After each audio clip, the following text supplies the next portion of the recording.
Good morning. We're going live. We're a little bit early this morning, but thank you for being on with us. I'm back at the Genesis Team House in beautiful Jordan Ranch. If you've never seen Jordan Ranch, you need to go to the website and check it out because some fantastic things are happening here. We just had an all-in pastors gathering.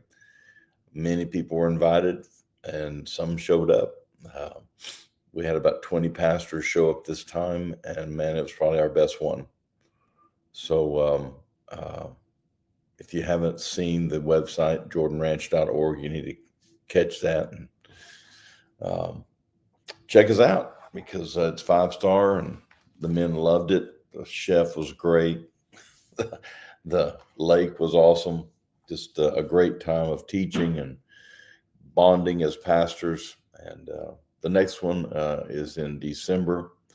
And if you'll let your pastors know, allin.genesisteam.org is where they go to register for that. It'll be the last one for the year. And these pastors came in and learned something that no other pastors are learning, which is how to increase their congregation and their commitment by 50%, which means financially and everything. That's right. They go up 50% in 5 weeks. Never seen anybody do this type of thing. It's there for you. Most of you know that if you come to Jordan Ranch and you're a pastor or a coach, it's free. And we're able to do that because people give, people sacrifice, and we help these people that are helping people. So if you don't know that, check us out. Go to the website at Jordan Ranch, and you'll like that. So see how I can get you back to Jordan Ranch. Let me see who we have on here today. Francisco, good to see you this morning. Brad Osborne, good to see you this morning. I thought you were in a meeting or something today. Maybe you're about to step into it. So I was actually thinking about you this morning. Glad y'all could join me, and hopefully others will as well. And you'll share this with your friends. We can spread the gospel. Brad Osborne was a coach at Rice University and many other places and did a great job. Still coaches some baseball and softball today. Francisco is a local businessman, member of Powerhouse Church for many years in Katy. And Brad's from Dallas. We had several Dallas pastors yesterday, Brad. It was really good. And so these are the type of men that you want to have around you to build a team and to make a difference in the kingdom of God. So we'll talk a little bit about that today. The key to success in Christ or in life is really one word, and I'm going to use some other words, but sacrifice and discipline. 2 words that we don't like to hear very much, therefore they're not preached very much, because it's hard to get sheep to understand that that is the path to victory. But if you're a soldier or if you're a ball player, you understand that discipline is critical to victory. And so you don't focus everything on the first day of practice. You don't focus everything on one game. You focus it on the end result, which is the championship. And by focusing on the championship, you are able to endure the practices and things like that it takes to get you there. And so I want to take you to a study that I was just doing today, and it starts in the Old Testament, but it's also seen in the New Testament as well. Hopefully you can get some good out of this today. If you take your Bibles and just go with me, and I'll send you, let's see where we're going. So we're going to start today in 1 Chronicles 21, 22 through 26. And as usual, I'm not going to be yelling or screaming. I probably did all that in my younger age. But today I just want to take you to a place where if you're serious about change and you implement what I'm telling you, you will have victory. I was looking at, while you're turning that, I was looking at this ring. I don't know if you can see it, but it's from Stephen F. Austin. See if I can get myself right here. Stephen F. Austin, and it's the championship ring. We won it in 1985. We were Gulf Coast champions and Gulf Star champions, excuse me. We used to be in the Lone Star, and it was a Gulf Star. And on this side, it shows where we're all American and champs there. And on this side of the ring, it's got NCAA Division II, fourth place as a team, which means we only had 4 of us that made it to the indoor national championships, and we came away with fourth place with 4 people in the nation. And I thought we all placed second. I think I placed second in that meet and gained All-American honors at that time. But there was a lot of things that went before that. There was junior high, throwing the shot, putting the discus, playing football, running track, playing basketball, all those things each season, getting hurt, getting well, getting up, playing while you're hurt. All these disciplines are critical to understand that if it's something that's valuable, there's probably going to be some challenge to it, something hard to it. If it's not hard, then it has no value. That should be lesson number 1. And I believe today what you'll see around you a lot, and the key is not to allow yourself to fall into this, is quit running away from the hard thing. Run to the hard thing, because in the hard thing is the value. That's why you hear soldiers talk about the war. You hear football players talk about the day when they put on the pads. You'll hear ladies talk about when they gave birth to their babies, because that was hard, but it was well worth it. The end result is well worth it. And too many Christians today, I believe, run to the easy thing. Now, I know his yoke is easy and his burden is light. That's because he normally takes it, but he'll send you into difficult places to find that out. Don't shy away from the difficult task. It's time to get up. It's time to go run your 3 miles and hit the weight room. It's time to be disciplined in your diet. It's time for you to ask the Lord, what is it you want me to do? Send me, Lord. Where do you want me to go? How difficult is that going to be for me to give my time, my talent, and my treasure? And on all 3 of those levels, time, talent, and treasure, you'll be challenged. What I'm finding is that most Christians will turn away at one of those, or maybe 2 of those. You may make it, you may live, but you won't be satisfied unless you're doing the hard thing. Let's look at what David did here in First Chronicles. King David came to a place that was called the threshing floor, and there was a man named Araunah that owned it. And in verse 22, David said, "Let me buy this threshing floor from you at the full price. Then I will build an altar to the Lord there so that he will stop the plague." So the concept here is that the plague is the thing that needed to be stopped. And the Lord told David what to do. And it always includes worship, and worship always includes sacrifice and discipline and giving up something or being tested in your faith. When you worship at church, many of it only consider worship musical. Worship is when you give your tithe and your offering. That is a way to give at sacrificial levels. That's what David was trying to show you here.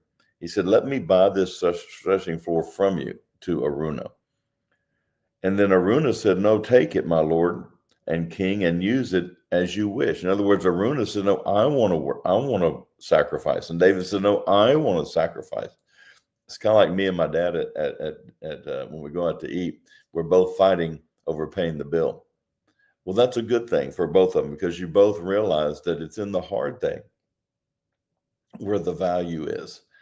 It's more blessed to give than to receive. And David knew this. And he said, Araunah said, "I'll give oxen for the burnt offering and the threshing boars for wood and build a fire," so forth and so on. He said, "I'll give it all to you, King David."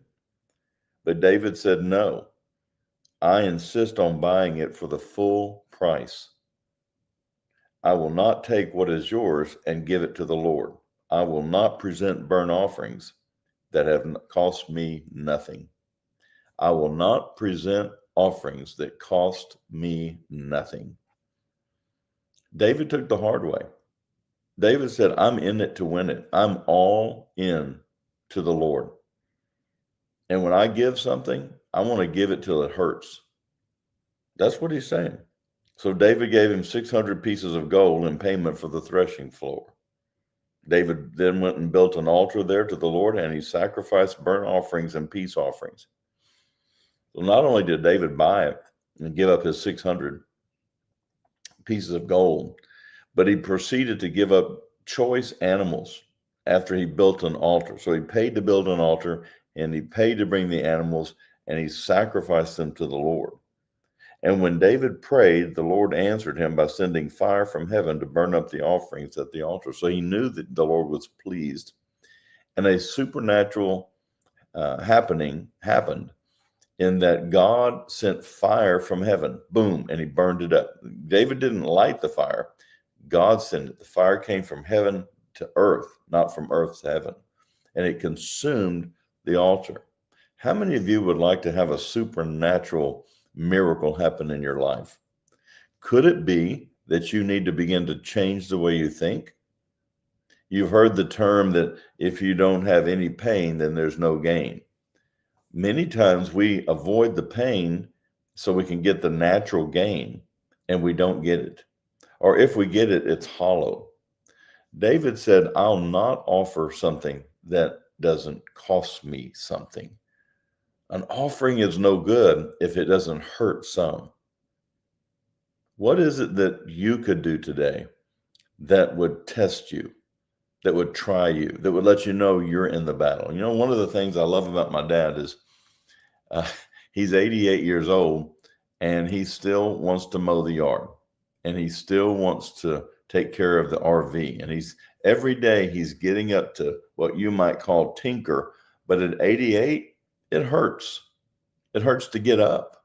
It hurts to move. It hurts to bend over. You don't know that because you're not 88, but I watch him and I hear him and I hear the groans.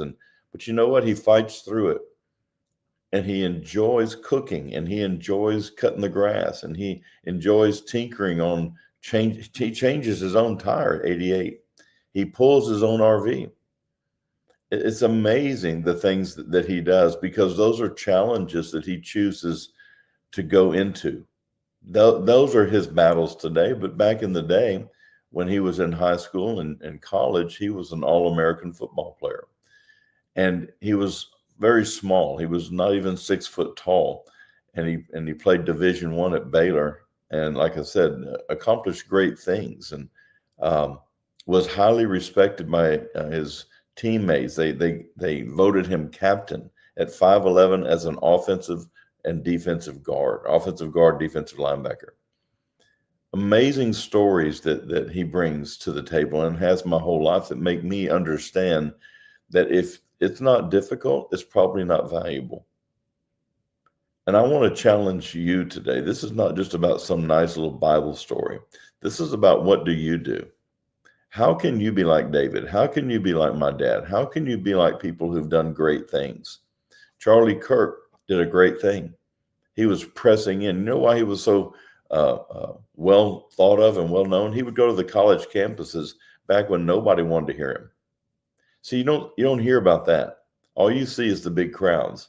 The big crowds came because people respected him, that he did the hard thing in the beginning. And he continued to do the hard thing until he was shot and killed. But he wasn't afraid of that. How about us? Where is our Christianity? Where is our real belief? Where is our cross today? What are you working on? What has God called you to do? Where's your pain? Where do you have an opportunity to press in like David and Charlie and my dad and so many people that have given to the Lord? How are you going to be received in heaven?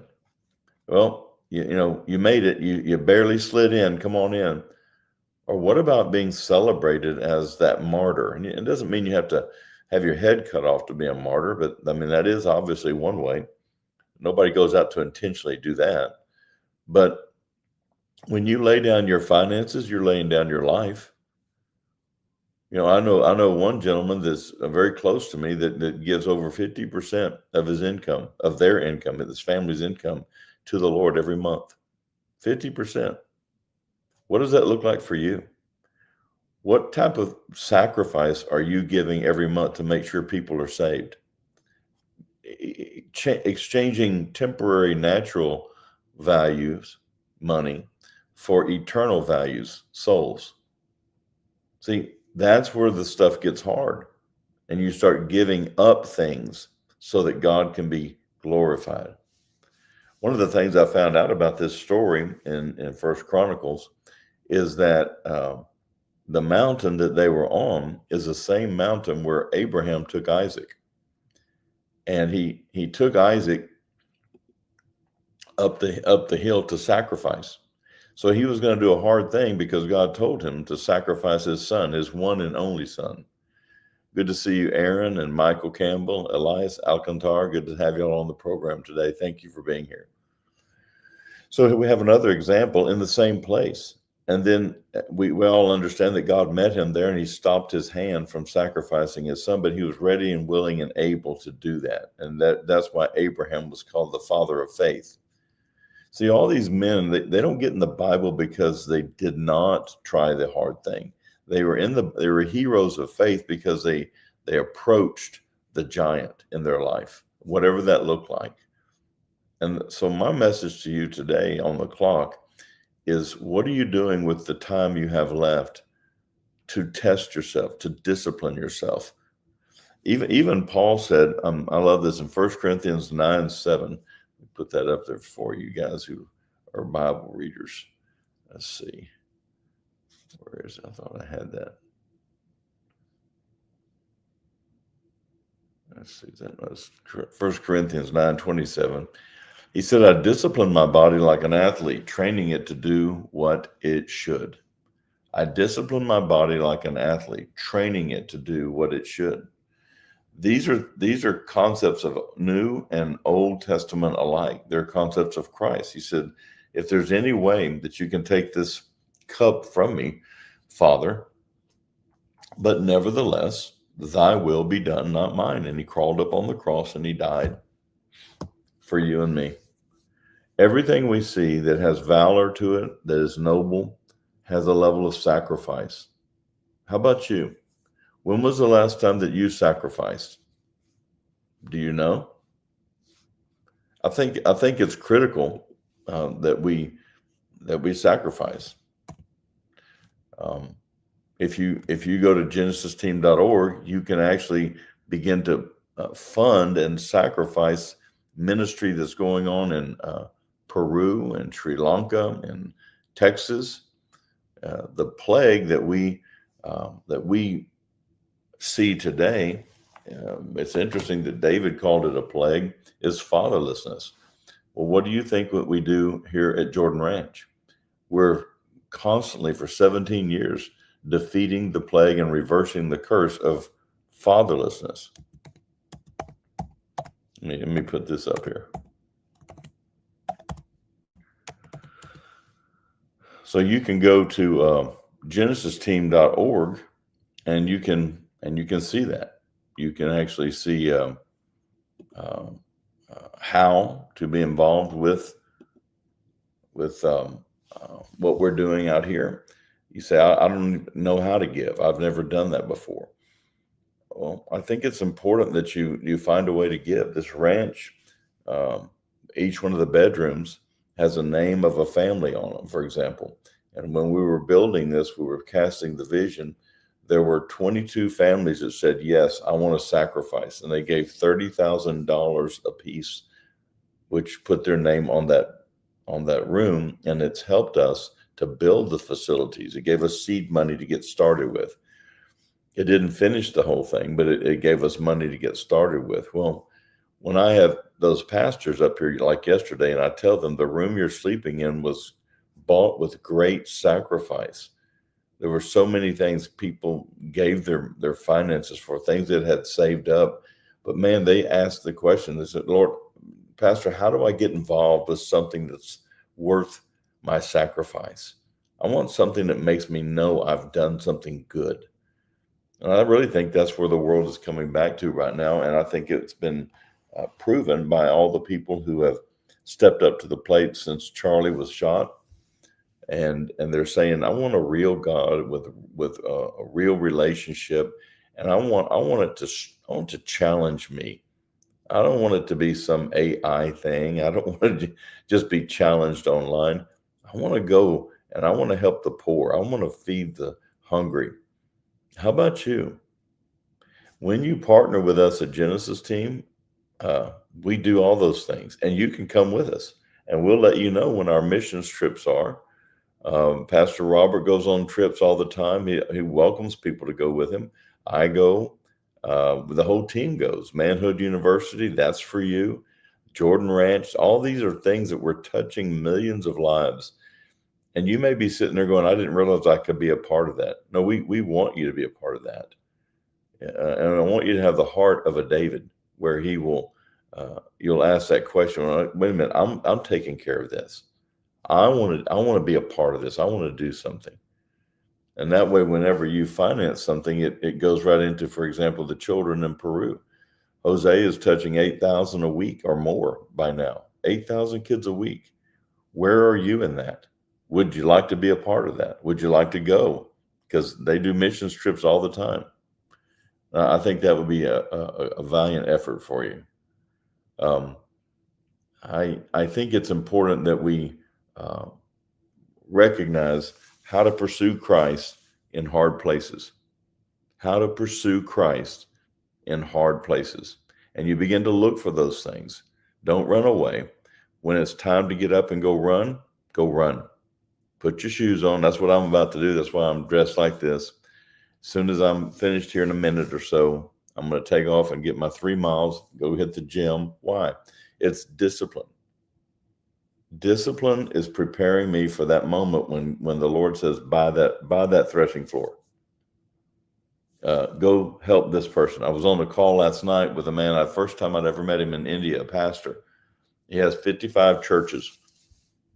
He has a very large building, and the building can seat 2,000 people on a Sunday. And he's a young man. He's in his 30s. He said, I need a covering. I need a father. I don't know what that's like, but I know the Lord told me to touch base with you. So a man I've never met, but he's pursued us now for about 3 months online. I finally opened up and I gave that opportunity like Ed Cole gave it to me years ago. And I could just see it in his eyes. He doesn't have a father, but he's a pastor, and he's done well. And these are the type of things that I'm always asking myself and the Lord, what do you want me to do with this? What are you sanctioning this? Is this what you want me to do? How about you? What is it that you're doing that makes you uncomfortable? That's hard. What's hard anymore? Air condition? I find myself staying inside because it's too hot outside. And enough of that. Put on your cool clothes and go outside and do something. Start challenging yourself more. Sacrifice, witness, be consistent, and then begin to prioritize things that are hard, not easy. Let's get tough again as Christian men, for sure. And let's be prepared for what God is wanting to call us to do, but maybe he's not, because he knows we're not tough enough yet. Let's start practicing, working out. I'm talking about in the spirit, and disciplining our bodies, like Paul said. Let's discipline our mind. Let's discipline our spirit, and let's start doing the things that we need to do to prepare. And then ask the Lord, send me. Put me in a place where I can be tested. David was always telling God, test my heart. Test me, Lord. See if I'm right. I yearn for that day again, and I think you do too. So today's message basically is quit running away from the hard thing. Start manning up, and let's go forward. Go change a tire. Let's do something. Let's get on a lawnmower and ride it for a whole day. Let's do something that's difficult today, just to prove that we're still in the game, and maybe to prepare for what God's calling you to do. Don't be afraid any longer. With God, all things are possible. Thanks for being on the program today. I hope I've encouraged you a little bit to get up and get going again. swing that bat one more time, and let's see what God might do. If you want to give into genesisteam.org. I promise you, it will go towards helping people. I'm blessed. I don't need your money.